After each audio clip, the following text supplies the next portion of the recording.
And here we go on this episode of the RR Show. We have got from True Scary Stories, then TIFU. The theme, potty talk. So before we get going, please share this show with a friend, tell somebody about it. Please and thank you. We would be ever so grateful. All right, so let's do this thing right now. So our first story comes from r /TrueScaryStories. Posted by user TheRealSide91. Title, Festival Toilet Biter. Okay, so I don't know if everyone will necessarily find this scary. For me personally, it absolutely made the hair on the back of my neck stand up. So in England, there is this festival every year that takes place, and it's 5 days and mostly a music festival, but it also has dance, theater, circus performers, comedy. This is starting to sound like a sales pitch. Anyhow, around the late 80s to early 90s, my dad worked security at this festival with a few friends. Mostly his job was to drive around the perimeter of the festival with one of his friends in a truck to catch anyone trying to sneak in. On the second day, my dad and his mate were driving around and heard some people on the other side of the wall clearly trying to sneak in. Usually, people throw their bags over first, so they parked the truck by the side of the wall and got out. A few seconds later, these bags came thumping down on the roof of the truck, followed by two people. They were halfway over the wall when they saw my dad and his friend standing in security uniforms, glaring at them and basically not looking very intimidating. They froze, clearly not sure what to do. After a few moments of silence, my dad and his mate broke out into big smiles. They told the people to jump over, and they'd drive them down to the main part of the festival. This was not a ploy. My dad and his friend just didn't care that much. If the people didn't look like they were out to cause trouble, they'd let them through. While driving the group down to the main part of the festival, my dad and his friend got a call over the radio. It was from another member of security asking them to go check out the toilets because there's something going on. They dropped the group off and radioed back to find out what was happening. The guy told them that someone had reported being bitten on the ass in the toilet. Obviously confused, my dad and his mate asked if the guy was joking. He said no, but the person who reported it was clearly high, but to check it out, probably nothing, but look at it just in case. Now, these are festival toilets. Slightly flimsy, temporary setup over what is basically a cesspit. Not too sure what they were looking for. They went down to the toilets, had a look around, and left. They continued their patrol around the border and overheard 3 more calls on the radio saying someone had been reported being bitten on the ass. Other members of security closer to the toilets checked it out and found nothing. The assumption was it was some sort of joke or rumor that had started and people were high, so they were imagining it. My dad and his mate were known by the rest of security for being very strong and good fighters. They were usually the ones called in if anything got out of hand. A call came through the radio directed at my dad and his mate. A 4th person had reported being bitten while on the toilet. Only this time, the woman had a large bite mark that had broken the skin. She had showed it to one of the medics, who definitely said it appeared to be a human bite mark. Everyone still very confused as to what was actually happening. My dad and his friends raced down to the toilets.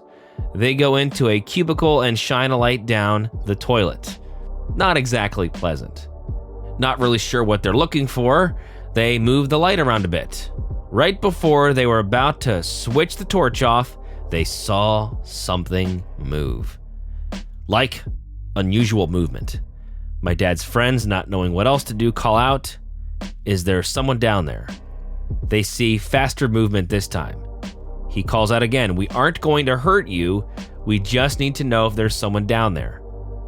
Nothing. Then all of a sudden, a head pops out of the toilet. It was a man wearing a snorkel and swimming goggles. Absolutely stunned, my dad asked him how he got down there. He said he tunneled in. I can't remember exactly, but I'm pretty sure they took part of the toilet apart so he could get out. Covered head to toe in feces, he was escorted by my dad and his friend to the security. No one really knew what to make of it. My dad and his friend watched over him while they called the police, etc. During this time, he spoke to my dad. He said he had gotten there a week or two early and dug a tunnel from the edge of the neighboring field, bearing in mind these toilets were right on the edge of the festival grounds. He had done this with the full intention of just sitting below the toilets and biting people when they sat down. He also said this was the first time he had been caught, insinuating he had done it before. I don't know if this is true. According to my dad and his friend, the man was incredibly friendly and polite, but in their words, was completely dead in the eyes. Like, even if he was looking straight at you, it's like you weren't there. On more than one occasion, the man licked his lips, which were covered in feces. The man wouldn't answer questions about his name or anything like that, and would just answer by waffling about the festival. According to my dad's friend, at one point, while the man was saying how good the festival was, he swore he heard him say under his breath, "A shame they don't let children in." The police took their time getting there. Can't say I blame them. And I don't know what happened to him after that. I remember feeling sick when my dad first told me this story, and safe to say I was petrified of using portable outdoor toilets. To clarify, obviously this man was seriously mentally ill. Both my dad and his mate always stressed this. He seemed completely unbothered by what he was doing and was unaware it was wrong. Our second story comes from r/TIFU from user Milbert. TIFU by drinking mushroom coffee before a college trip. So I recently got back to school in order to help with orientation for the new students. The school likes to use us to go on a team building trip before we start our training. I'm purposely being vague about school and location of the trip because I know many people here from said school. Anyways, I am a lover of mushroom coffee. I can't have normal coffee due to a neurological condition, and it tastes fairly similar and isn't grainy. It was also advertised to help with gut health. Before I tried the product, I didn't know what that meant, but I was quick to find out in the first few weeks of my body getting used to it. About 5 minutes after I finished an 8-ounce cup, I would have called it the devil's lava was pouring out of my rear. Whenever I eat mushrooms in general, it did this to me, but never to this degree. I got used to it eventually and would factor that time into my morning routine. Even though it might sound inconvenient, it really is nice to have your movements come like clockwork, especially when a lot of my classes are labs and it's really annoying to stop to use the toilet. This brings us to today. I had been slacking on my mushroom coffee intake over school break and wanted to get back on track for school. I didn't consider its laxative effects the morning of the field trip. There are about 45 of us on a coach bus and we realize someone is missing. We wind up waiting 40 minutes for this girl to wake up and get on the bus. Then I was annoyed as everyone else about having to wait for so long because now we'd have to hit rush hour and only have 3 hours of actually doing stuff on the trip. I'm feeling that familiar gurgle and discomfort, but I tried to lock into reading my book. There was no way I was going to destroy the bathroom bus, let alone 15 minutes into the drive. As the drive persisted, I got more and more restless. Shifting my legs, trying to stop the inevitable, playing on my phone, listening to, looking out the window, chatting with people nearby, anything to take my mind off the carnage brewing in my guts. I'm regularly checking Google Maps to see how long it's going to be. I am fighting a battle I'm not sure I will win when finally we get to our destination. Riding this turd like a cowboy, I am now clenching cheeks, getting off the bus, grabbing my lunch, and half race walking, half waddling to get our tickets scanned. I tell my friends I'll meet up with them in a bit, and am frantically looking for a bathroom.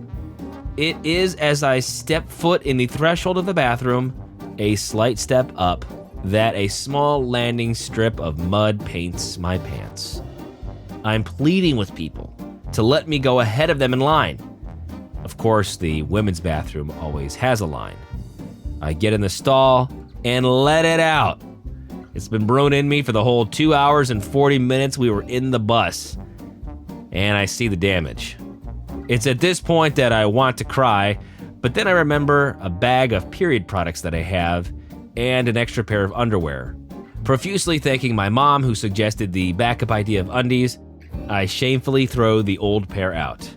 I used my emergency wet wipes, also in said bag, and left the crime scene like nothing ever happened.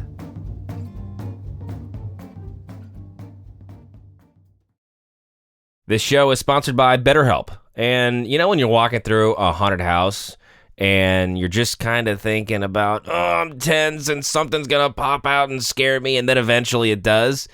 Well, you don't want to operate life like that, where you're always tensed up and you're waiting for something to pop out and trigger some anxieties, worries, or concerns. That's why I'm suggesting you think about talking to a licensed therapist at BetterHelp. It's entirely online. It's also designed to be easy and convenient and flexible to your schedule.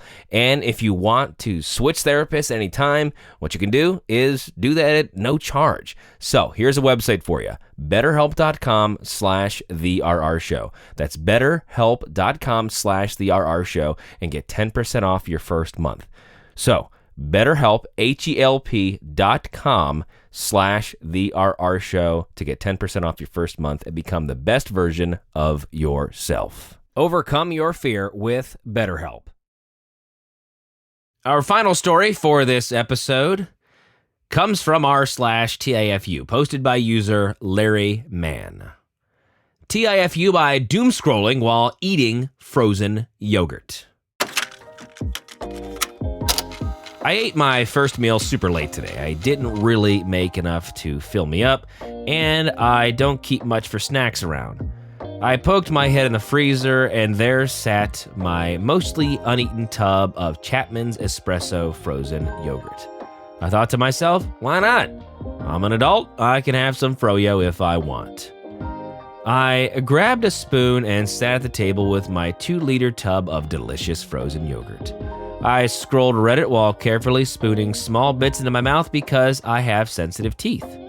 I stopped watching the time and how much I ate. Suddenly, my guts rumbled.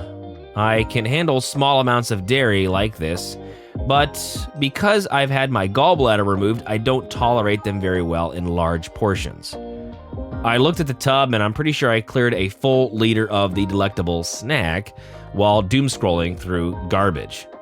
The explosion was imminent. I popped the lid back on and threw it into the freezer while hobbling my way to the bathroom like some kind of sideshow freak.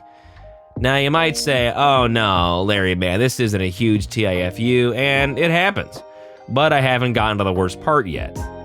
As I sit here typing this atop my porcelain throne, I am dying from stomach cramps while only 3 weeks post-op from my hysterectomy. I am basically trying not to cramp up so bad that I damage things internally. I'm sweating buckets. And to make matters even more horrifying, the toilet roll is empty. And it's my fault. I was going to bring some fresh rolls into the bathroom after lunch, but in my haste to drop the kids off at the pool, I forgot to bring it with me. So while technically an adult, I have been left unsupervised. I'm home alone and wondering if I can make it upstairs to the cleaning supplies closet to get toilet paper without leaving a trail of fecal destruction in my wake. And it's so bad that I don't even want to go into the shower without a preemptive wipe or 6. I'm sure this is how it's gonna go, but I'm not happy about it.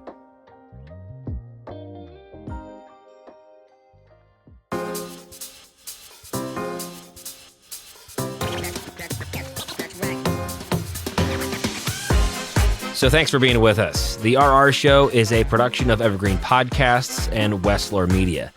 Now, if you'd be so kind, please follow or subscribe to our show wherever you get your podcasts. And if you're feeling extra nice, you might as well leave a 5-star review. But for more, visit the website, rrshow.com. That is rrshow.com. I'm your host, Vince. Thank you to my producer, Kevin, and we'll see you next time here on The RR Show.